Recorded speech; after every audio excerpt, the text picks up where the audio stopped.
अमरेली में राम मंदिर निधि समर्पण अभियान अंतर्गत वेपारी महामंडल द्वारा बैठक योजाई। अमरेली शहरना वेपारी महामंडल द्वारा राम मंदिर निधि समर्पण अभियान अंतर्गत बैठक योजवामां आवी हती। खास आ बैठकमां चेम्बर ऑफ कॉमर्स अने विविध संस्थाओ तमाम वेपारीओए बांहेधरी आपी हती के तन मन अने धनथी संपूर्ण रीते आपनी साथे छीए अने वेपारी मंडलना तमाम वेपारीओ आ बैठकमां हाजरी आपी हती। Reporting by Jenik Sojitra, Amreli. जय श्री राम। आज रोज अमरेली मुकामे श्री रामचंद्र भगवान ना मंदिर निर्माण निधि समर्पण अभियान में वेपारी महामंडल द्वारा बोलावेली आ बैठक में अमरेली शहरना तमाम वेपारीओनो जे साथ सहकार अने जे अमरी अपेक्षा करता पण वधारे आज उत्साह अमने परिषदनी टीमने जे जगाड्यो छे एमां खास आ अभियान ने लईने ज्यारे वेपारी संगठने आ बैठक बोलावी होय त्यारे एक अनेरो उत्साह एवो जागी रह्यो छे कि आजे रामलल्ला अमारा घेरे पधारे छे अने आजे जे आनंद थई रह्यो छे खरेखरथी आ तारीख आ दिवस अमारा माटे हमेशाना माटे स्मरणीय रहे। खास करीने आजनी जे बैठक में चेम्बर्स ऑफ कॉमर्स तेज विविध अलग अलग क्षेत्रों में तमाम संस्थाओं तमाम वेपारीओ जे आज अमने बाहेधरी आपी है कि राम मंदिर माटे तन मन और धन थी संपूर्ण रीते अमे अपनी साथे छीए।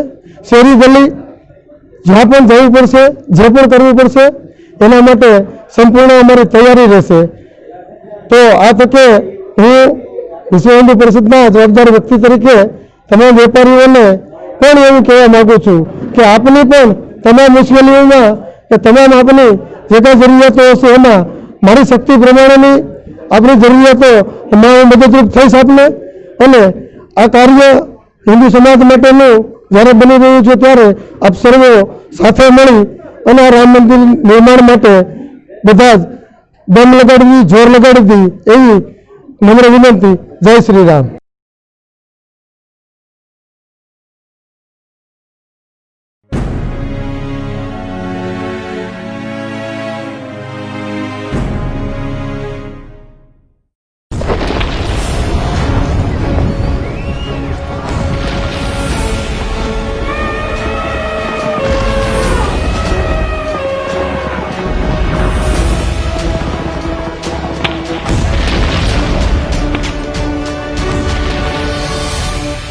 इतिहास साक्षी है कि पुण्य भूमि भारत की गाथा भारत की अस्मिता, गौरव और राष्ट्रीय स्वाभिमान के लिए विदेशी आक्रांताओं से संघर्ष की महान गाथा है। बर्बर आक्रांताओं ने भारत की आत्मा पर चोट करने और भारत का अपमान करने के लिए हमारी संस्कृति और आस्था के केंद्रों को ध्वस्त किया। सोमनाथ, काशी, मथुरा और अयोध्या के मंदिरों का तोड़ा जाना आज भी भारत की स्मृतियों में जीवित है। सन 1528 में अयोध्या में भगवान श्री राम के मंदिर का मुगल आक्रांता बाबर द्वारा तोड़ा जाना ऐसी ही एक अक्षम्य घटना थी जिसने सीधे भारत के सम्मान और आत्मा पर चोट की थी। कारण साफ था, अयोध्या के श्री राम के मंदिर पर आक्रमण भारत की आत्मा पर आक्रमण था। जहां हर भारतीय के रोम रोम में राम बसते हैं वह भारत यह अपमान कैसे सहता। राम मंदिर पर आक्रमण भारत को आहत कर गया था। विदेशी हमलावर अपनी बर्बरता दिखाते गए और भारत अपने आत्मगौरव को फिर से पाने के लिए संघर्ष करता रहा। भारत रामलला के जन्म स्थान पर बाबर के नाम पर बने एक ढांचे को देखता और उसे हटाने का संकल्प लेकर शक्ति संजोया करता। हिंदू समाज आत्मसम्मान के रण में डटा रहा और लगातार हमलावरों द्वारा बनाए गए बाबरी ढांचे को हटाने के लिए लड़ता रहा। सरयू कई बार रक्त से लाल हुई। कभी स्थानीय शासकों ने तो कभी साधु संतों और राम भक्तों ने राम जन्मभूमि की मुक्ति के लिए अपने प्राणों की आहुति दी। 74 बार युद्ध हुए। हम कुछ मोर्चे हारे पर रण जीतने का संकल्प कभी कम नहीं हुआ। हिंदू समाज तलवारों से रक्त रंजित हुआ पर उसने हार नहीं मानी। उसका संकल्प अजेय था। 15 अगस्त 1947 को देश की आजादी के साथ सैकड़ों सालों से चले आ रहे इस संघर्ष में नई ऊर्जा और एक नया मोड़ आया। अचानक 23 दिसंबर 1949 को बाबरी ढांचे में श्री राम लला प्रकट हुए। हजारों राम भक्त दर्शन के लिए उमड़ पड़े। तत्कालीन प्रधानमंत्री पंडित जवाहरलाल नेहरू ने उत्तर प्रदेश सरकार को श्री राम लला को विवादित ढांचे से हटाने का आदेश दिया। उत्तर प्रदेश सरकार ने अयोध्या के कलेक्टर को यह काम दिया और यह निर्देश भी कि जरूरत पड़ने पर वे बल का प्रयोग भी करें। अयोध्या के कलेक्टर ने सरकार को उत्तर दिया कि यह नरसंहार के बिना संभव नहीं है और फिर भी वह ऐसा चाहती है तो किसी दूसरे कलेक्टर से यह काम करवा ले। परिणाम स्वरूप राम लला की मूर्ति वहीं विराजमान रही। विवादित ढांचे को बंद कर दिया गया। केवल पुजारी को सेवा अर्चना के लिए भीतर जाने की अनुमति थी। फिर भी राम भक्त विवादित ढांचे के बाहर से प्रभु श्री राम की आराधना करते रहे। भारत के हिंदू समाज के लिए चुनौतियां और बढ़ गई। मामला अदालत में गया। विपक्षी दलों द्वारा अदालत में भगवान श्री राम के अस्तित्व पर सवाल उठाए गए। उनके अयोध्या में ही जन्म लेने का प्रमाण मांगा गया। भारत का जनमानस अब आहत हो उठा था। आजाद भारत में भी हिंदू समाज को अपनी आस्था और श्रद्धा के लिए संघर्ष करना पड़ रहा था। चुनौतियों के इस समय में सन 1984 में विज्ञान भवन दिल्ली में विश्व हिंदू परिषद ने धर्म संसद का आयोजन किया। इस संसद में देश भर के संतों ने राम जन्मभूमि की मुक्ति के लिए आह्वान किया और राम जन्मभूमि मुक्ति यज्ञ समिति का गठन किया।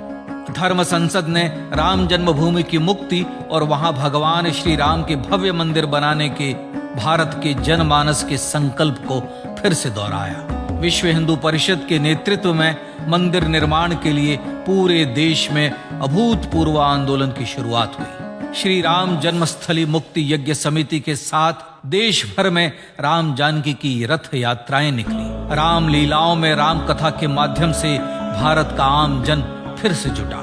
अब सबके मन में एक ही प्रण था, एक ही लक्ष्य था। अयोध्या में जन्मभूमि पर भगवान श्री राम के भव्य मंदिर का निर्माण। सन 1989 में विश्व हिंदू परिषद द्वारा गांव-गांव से रामशिला पूजन करके अयोध्या भेजी गई। 2,75,000 गांवों से रामशिलाएं अयोध्या पहुंची। भव्य राम मंदिर के शिलान्यास का निर्णय हुआ। पूज्य संत महात्माओं और हिंदू समाज के अन्य प्रमुख नेताओं के निर्णय के अनुसार अनुसूचित जाति के प्रमुख नेता श्री कामेश्वर चौपाल ने 9 नवंबर 1989 को मंदिर निर्माण का पहला पत्थर रखा। राम जन्मभूमि पर मंदिर निर्माण के लक्ष्य की पूर्ति के लिए सन 1990 में सोमनाथ से अयोध्या के लिए श्री लाल कृष्ण आडवाणी ने रथ यात्रा की शुरुआत की। देश में जन भावनाओं का ज्वार उमड़ने लगा। श्री लाल कृष्ण आडवाणी के रथ यात्रा के साथ साथ मंदिर के लिए जन समर्थन बढ़ने लगा और छद्म सेकुलरवाद बेनकाब होने लगा। इस जन आंदोलन को रोकने की तमाम कोशिशें हुई पर सब व्यर्थ हुई। विश्व हिंदू परिषद ने देशवासियों से अयोध्या में जन्मभूमि पर मंदिर निर्माण के लिए 30 अक्टूबर और 1 नवंबर 1990 को कार सेवा का आह्वान किया। परिणाम स्वरूप लाखों राम भक्त कार सेवा के लिए देश के कोने कोने से अयोध्या आए। इससे देश की एकात्मता का विराट दर्शन हुआ। कार सेवकों को रोकने के लिए उत्तर प्रदेश के तत्कालीन मुख्यमंत्री श्री मुलायम सिंह यादव ने अयोध्या में परिंदे को भी पर न मारने देने की घोषणा की। स्थितियां गंभीर हो गई। अयोध्या से 100-100, 200-200 किलोमीटर दूर रेलगाड़ियां रोक दी गई। अयोध्या युद्ध भूमि बना दी गई। मार्ग बंद, रेल बंद, चप्पे चप्पे पर पुलिस। अयोध्या सैनिक छावनी में बदल गई। राम नाम पर ऐसी पाबंदी कि अर्थी ले जा रहे लोगों तक को रोका गया क्योंकि वे राम नाम सत्य कह रहे थे। लेकिन सैकड़ों किलोमीटर की यात्रा कर कार सेवक अयोध्या पहुंचने लगे। राम के गीत गाते, होठों पर हंसी और पांव में छाले लिए राम काज के लिए राम भक्त देश विदेश से अयोध्या पहुंच ही गए। कार सेवकों पर गोलियां चली। अनेक कार सेवक शहीद हुए। आजाद भारत में जन्मभूमि पर राम मंदिर के लिए कार सेवकों ने फिर एक बार अपना बलिदान दिया। पर कार सेवकों ने विवादित ढांचे पर भगवा फहरा ही दिया और इस तरह कार सेवा सफल हुई। श्री राम जन्मभूमि आंदोलन ने भारत की सुप्त आत्मा को झकझोर कर जगा दिया था। विश्व हिंदू परिषद ने फिर एक बार 6 दिसंबर 1992 को कार सेवा का आह्वान किया। राम भक्तों को कार सेवा करने देने के लिए अदालत में प्रार्थना की गई, पर अदालत ने कोई निर्णय नहीं दिया। परिणाम स्वरूप बौद्ध, जैन, सिख, स्वामीनारायण संप्रदाय, गायत्री परिवार, हर पंथ मत विचार के हिंदू एकत्र हो गए। छूत अछूत का भेद मिटा, जाति की पहचान मिटी। हम सब हिंदू, हम सब सिंधु बन गए। राम सिंधु में ज्वार उठा और देखते ही देखते 6 दिसंबर 1992 को श्री राम जन्मभूमि से बाबरी ढांचा सदा के लिए हट गया।